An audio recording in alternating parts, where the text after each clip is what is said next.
Hello and welcome to my fireside chat about modern gaming. If this is your first video of mine, play in the background. It's not going to be as well edited as the main videos. But with that, I hope you enjoy the video. Modern gaming sucks. I don't really need to tell you that. Gaming has gone downhill for quite a while. All the passion, all the great games, all of them are just gone. Replaced with this cheap cash grabs or trash.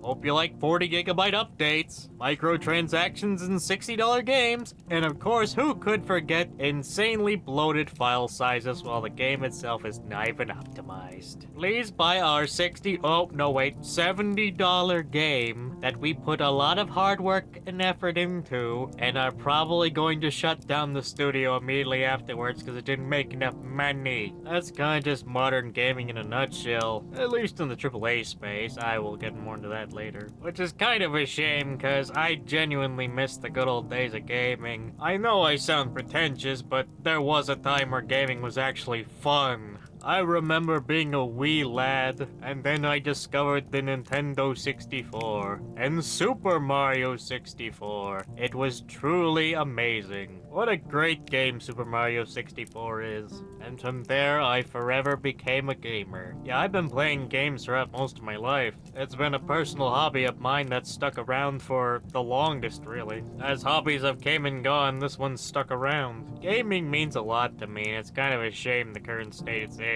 It seems like every other week that a big company is getting laid off, merged, or completely and utterly destroyed. The next $1 million flop is just around the corner, no doubt. Companies just don't know when to stop themselves. And the problem with the industry is, well, a lot of things really. It's not just one thing, it's multiple things accumulated together to make a huge problem stew that's just kind of been left out in the sun for too long. Because some people say, oh, gaming is being ruined by DEI, and they're missing the bigger picture with that one. I'm not gonna pretend like I like DEI, absolutely not. I think it's absolutely racist. I think if you're hiring based on immutable characteristics, I think you're pretty racist, because that means you think they're inferior to you and need a leg up because of immutable characteristics. So yeah, I don't particularly like DEI. I also think it could probably cause a lot of imposter syndrome in a lot of minorities. Because imagine you're actually a really talented individual, and you've managed to secure yourself a pretty good position, and then suddenly DEI hires come along, and suddenly you're starting to question everything now, and now you get imposter syndrome. Were you actually hired based on your skill, or were you hired because you are a black man, or because you're a gay man, or just a woman? It's bad and I do not like it. A lot of people miss why DEI is so popular, because of companies like BlackRock. They give these companies a bunch of money to hide their shady businesses, all under the guise of equity and inclusion and making the world a better place. Don't let these narcissists fool you. They just want you to turn a blind eye to their shady business. But some of us know a little bit better than that. And many companies take this money because, well, they're desperate. I know it doesn't look like it on the surface, but trust me, a lot of companies are actually failing on the inside. Just scrambling to stay afloat because they've realized that they're too big now and they can't stop. They just have to keep growing and hope they can get past it. This is why companies promise infinite shareholder growth, even though that's literally impossible. I don't agree with it personally, I'm just explaining why they're doing it. I'm an advocate, I don't agree, I understand. And the only way they're gonna save themselves is if they downsize. But they don't want to downsize because they're too big. And that looks bad in front of the shareholders. And that's not infinite growth. So they kinda just put themselves in a deadlock. So many terrible decisions made by all companies, not just the gaming ones, can be explained by this principle. We are too big, we need to keep going to make sure that we don't fall, and we need to keep growing to keep the shareholders appeased. It's going to collapse, it's an inevitability, it's physically unsustainable. And this is really notable in the gaming sphere. You notice how every modern game seems to have the most advanced graphics ever, with the most detailed models yet. You can see the characters' freckles, you can see their pores, you can see every hair on the model. Yeah, that's not for you, that's for the shareholders. And that's what annoys me about modern gaming. It's not about the players, it's about the shareholders. Companies hire consultants like Sweet Baby because it's a lot easier just to hire them and get the good boy points. If you hire an actual writer, they could have no opinions. and those no opinions might anger the shareholders, and we cannot have that. So it's just easier to get a consulting group and just get the easy paycheck that they can get from BlackRock and other investment companies. Is it sad? Yes, but that's just the unfortunate reality. These companies are merely doing it because they're desperate, not because they care. Oh, we care about minorities and gay people, while then bending the knee to China. Blizzard will say we love women and minorities, especially gay people, and then have a toxic work culture, then have one of the Overwatch leagues in Saudi Arabia. Which, let me remind you, being gay is illegal and also punishable by death in Saudi Arabia. Activision Blizzard does not care about you. They only care about your money. And unfortunately, they can get away with this because of a certain type of consumer, that being the consumer. Yeah, I don't particularly care about the consumer that much, and I think they're a plague on this industry. Don't ask questions, just consume product and then get excited for the next product is a big reason why we're in this mess in the first place. And a big reason why vote with your wallet doesn't always work. Well, that, and you're not the target audience, the shareholders are. You're just a nice bonus for companies. So I have to say, I'm getting real tired of this homogenized schlop, especially shooters. It used to be a meme that, oh, Call of Duty's just the same game every year. It seems like almost every franchise is just that, the same damn game, or like it tries too hard to be unique and interesting and fails miserably. I might not personally like Epic Games, but at least I can say Fortnite is unique enough in its own right. So many companies just forget the basic principles of just making a good game. I am so tired of this damn esports slop. Just make a game where we can hang out and have fun and goof around. Team Fortress 2 actually used to be like this and was one of the most welcoming and wholesome communities ever. And then competitive mode came around and ruined everything. And now it's one of those toxic shit shows of fandom I've ever seen. And the same thing happened with Overwatch, if you notice. The moment the developers stop caring about fun and start trying to make it an esport, it stops being fun, and the fandom gets real toxic real quick. I think an interesting exception to this would be Marvel Rivals, as its general design philosophy is everyone's broken, so it's fine. Everyone thought Iron Man was trash. Everyone thought Iron Fist was trash. Everyone thought Wolverine was trash. And then the right players got their hands on him, and then suddenly everyone hates him. Marvel Rivals is really interesting when it comes to balance. It's a completely free-to-play game that does not use FOMO, microtransactions, or any of that. And it's primarily just funded through skins, and it seems to be doing well. Meanwhile, Overwatch is just left in the dirt, because Blizzard fundamentally tried to make it too competitive when it was never going to be a competitive game. People loved Overwatch because it was silly. It was a game you can dick around with your friends and had characters of all skill levels and everyone could enjoy it. The moment you start balancing for competitive, the moment the game stops being fun. Especially since the fact that Overwatch's base mechanic was never going to work. Let's be real here, hero swapping was never going to be a good idea because it's a balancing nightmare. It's inherently design limiting and it's going to break at some point, and yeah, it broke pretty quickly and broke pretty hard. I miss the days when we just had a casual FPS game where everyone could just have fun and dick around. And I'm kinda glad that Marvel Rivals at the very least keeps the spirit alive somewhat. There's a ton of clips of just people being dumb and just doing some crazy things, and it kinda gives me hope for modern gaming. And then one of my favorite FPS games died recently.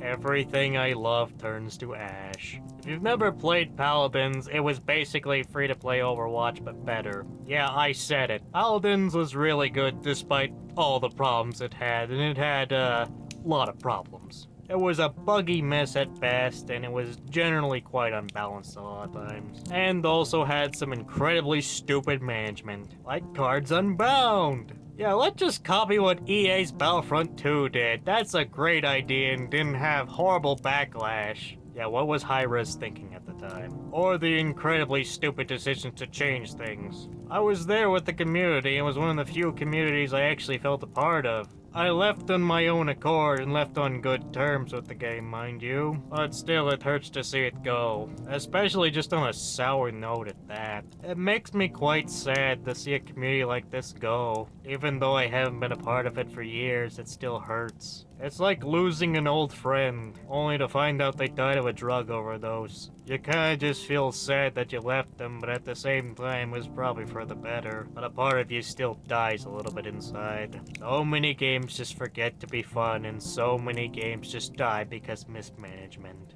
And sometimes games just get made that nobody asked for. Like Concord. Yeah, when I first saw Concord's release trailer, my first thought was, this is going to flop horribly and it's going to be forgotten in about a week. Well, I was half right, as it turns out. Because Concord is probably one of the biggest flops in gaming ever. And honestly, it's quite obvious why. Absolutely unappealing characters with no personality, terrible character designs, mediocre gameplay, and an insanely overinflated budget. Concord is everything wrong with modern gaming. Well, actually, that's not true. Who could forget about absurd controversies? Because it seems like we have to prop up mediocre games with controversy. An example would be something like Stellar Blade. If this game was made years ago, long before this culture war bullshit happened, it would probably just be another mediocre game that everyone forgot about, only to be brought up occasionally as like, hey, this was pretty underrated, maybe more people should talk about this. But because it was released in current year,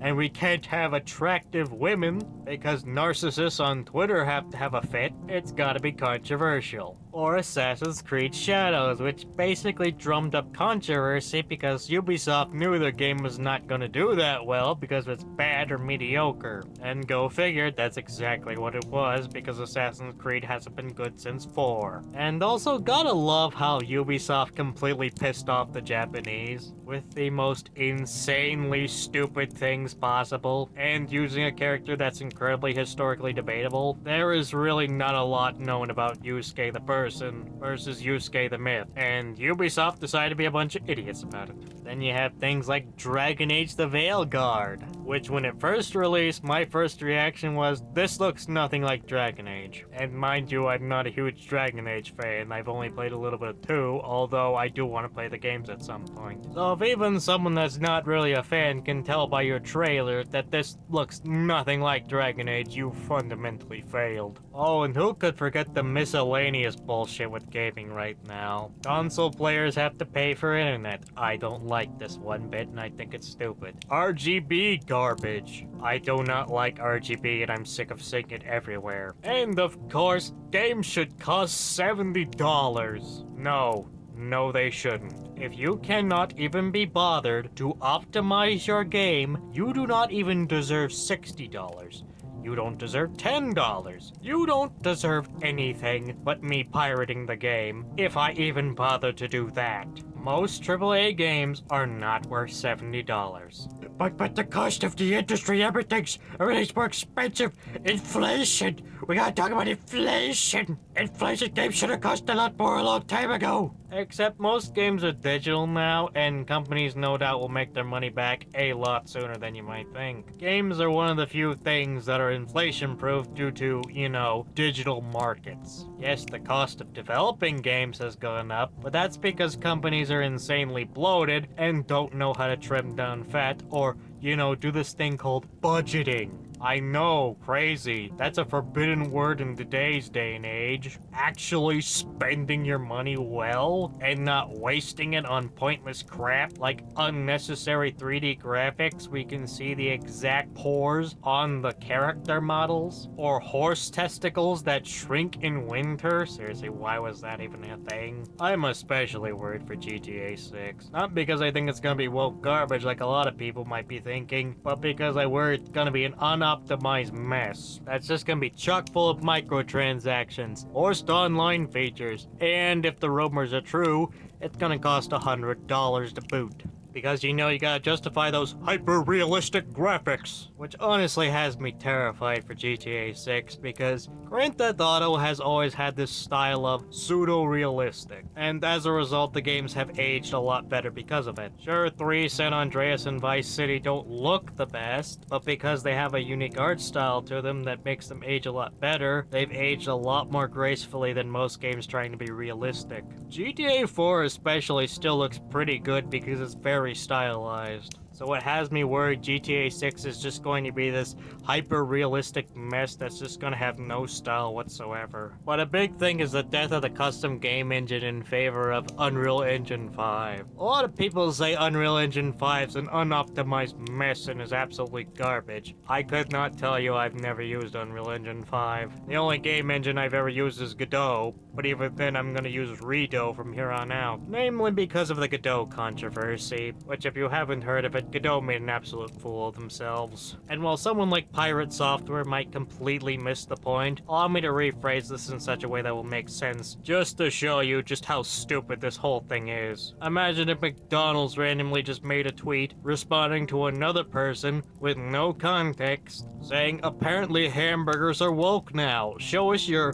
best woke hamburgers." You'd find that incredibly stupid, right? And tell McDonald's to go back to making mediocre hamburgers that are overpriced at the moment. But then imagine McDonald's corporate suddenly just started blocking people who said negative things. That would look really bad on McDonald's Corporation, and they would probably fire that person for acting out of line. But Godot didn't do that. It doesn't matter what politics this person had. They acted out of line and should be punished for it. You cannot allow bad actors to get away with doing stupid things. And this goes for people I like as well. The biggest problem with Unreal Engine 5 actually comes down to the cheats that a lot of developers use. Namely, AI upscaling and frame generation. I did an entire video on AI, so I don't really feel like retreading too much ground here. But needless to say, most AI is bullshit. And this is no exception. The problem is that so much of this is just used to hide the fact that the games are optimized like hot garbage. Developers just aren't allowed to optimize their games anymore, which is a huge problem. Notably because back in the day, developers had to optimize. You should see the insane optimizations made to something like Super Mario 64. The lengths the developers went through just to optimize every little thing to get the game running as smooth as possible is commendable. And that just doesn't exist anymore. I would say Nintendo's the savior in all this, but sadly no. Especially with the Nintendo Switch. Let me just say this, I'm not hyped about the Nintendo Switch 2. I know, heresy! But let me tell you, I own a Nintendo Switch and I absolutely hate it. I hate how absolutely stupid this console is. I hate that Nintendo, still to this very day, has not fixed the basic issues with their damn console. Seriously, they could have easily just silently fix stick drift, but they won't because that would make them look bad and they could be sued because they've denied that stick drift exists. I guarantee you the Nintendo Switch 2 will have its own fair share of problems and Nintendo will have learned nothing. I want to be wrong about this, but the problem is I'm rarely wrong about this sort of thing. The Nintendo Switch could have been one of the greatest consoles of all time if they fixed the damn drift and made it so the dock doesn't scratch the screen. Yeah, the dock that the game console came with scratches your screen. What the actual hell, Nintendo? So yeah, there's no one you can root for in the modern day gaming industry. Except for the indie devs. Well, the cool ones anyway. There's a ton of great games I'm sure you probably haven't played yet. Because yes, this is a sudden white pill moment. Because I want to leave you off on a good note at the very least. I've actually recently really gotten into Helltaker recently. I don't know why. Maybe it has something to do with Awaria releasing and suddenly Helltaker is back on the map again because Van Ripper released a new game. But there's still a ton of other games besides that, like Binding of Isaac, Hollow Knight, Pizza Tower, Anton Blast, as well as a ton of other games I'm sure you probably have not played but are willing to play because you're interested. I long ago played Castlevania Symphony of the Night, and let me tell you, I also played a lot of the other Castlevania games before it, and I did not like them very much. They've aged very questionably, let's just say. Especially the first 3 entries. But Symphony of the Night is easily one of my favorite games I've played in a while, and easily became one of my favorite games. Yes, terrible voice acting and all. It wouldn't be the same without "Die, monster! You don't belong in this world!" But there's probably a lot more that you have not played and probably are interested in playing. Let me remind you, this industry has been around for quite a while, and there's probably a ton of hidden gems that you've yet to discover. Or you can always just mod games. There's a ton of games with a ton of free playability, especially with mods like the Elder Scrolls series or Fallout. Or even Minecraft. Not vanilla Minecraft, though. I do not like vanilla Minecraft. I recently played a mod pack called Ages, and I love it. It's fundamentally everything I wanted from Minecraft and more. So yeah, go play some games. Go look through your Steam library that you probably weren't gonna play anyway. Go play games that you were intending to play but never had the time to. Or go play games that you want to play because they're on your bucket list like I am. But either way, just have fun. The modern game industry might suck balls, but you know what? There's still a ton of good games out there and you can still play them. Who knows, maybe you'll end up finding a favorite of yours through this process. I know I did with Symphony of the Night, so who knows what your game might be. But either way, just remember, games are meant to be fun.